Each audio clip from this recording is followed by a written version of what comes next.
வணக்கம் சொந்தங்களே. தினம் ஒரு தகவலில் உங்களை சந்திக்கிறதுல ரொம்ப மகிழ்ச்சி அடைகிறேன். இன்றைக்கி நான் சொல்ல போகிற விஷயம் என்னன்னு பார்த்தீங்கன்னா, நிறைய பேர்த்துக்கு இது தெரிஞ்சிருக்காது.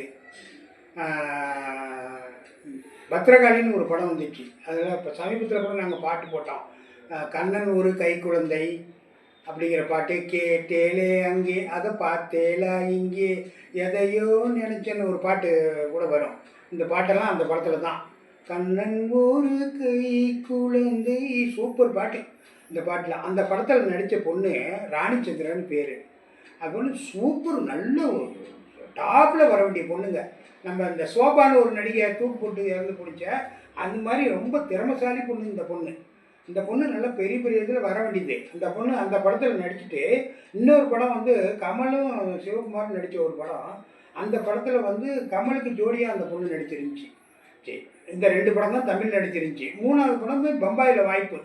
சரின்னு அது அவங்க தங்கச்சி, அக்கா, தம்பி, அம்மா, அப்பா எல்லாம் போகிறாங்க. ஒரு 6 பேர் பக்கமாக போகிறாங்களா இருக்குது. போகிறப்ப பம்பாய்க்கு போகிறாங்க ஃப்ளைட்டில். போனப்போ நடுக்கடலில் மேலே போயிட்டு இருக்கும்போது ஃப்ளைட் வெடிச்சு எலும்பு கூட கிடைக்கலிங்க அந்த பொண்ணுக்கு. இது நிறைய பேர்த்துக்கு தெரிஞ்சிருக்குமோ தெரியாதோ தெரியல. அதோடு அந்த பொண்ணுடைய இது சகாத்தமே முடிஞ்சு போச்சுங்க. நல்ல டாப்பில் வர வேண்டிய பொண்ணு. இது வந்து நிறைய பேர்த்துக்கு ஞாபகம் இருக்கா இல்லையாங்கிறத இதை உங்களுக்கு சொல்கிறதுக்கோசரம் தான் இந்த இதை நான் சௌந்தர்யா எப்படி ஹெலிகாப்டரில் போய் பெங்களூரில் இறந்து போணுச்சு, அது மாதிரி இந்த ஃப்ளைட்டு விபத்துலாம் நடக்குது. இது அப்பயே அவ்வளோ பெரிய இது அந்த கடலில் விழுந்து அதில் விழுந்தவங்களில் ஒருத்தருடைய எலும்பு கூட கிடைக்கல. நல்லா நடுக்கடலில் அப்படியே எரிச்சு கடலில் இதாகிடுச்சுங்க. எல்லாம் தேடி பார்த்து ஒன்றுமே கிடைக்கல.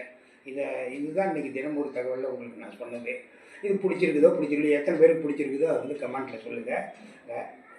நான் உங்களை சாயந்தரம் பிரேக்ஃபாஸ்ட்டில் இது ஈவினிங் ஸ்நாக்ஸில் உங்களை சந்திக்கிறேன். பாய்.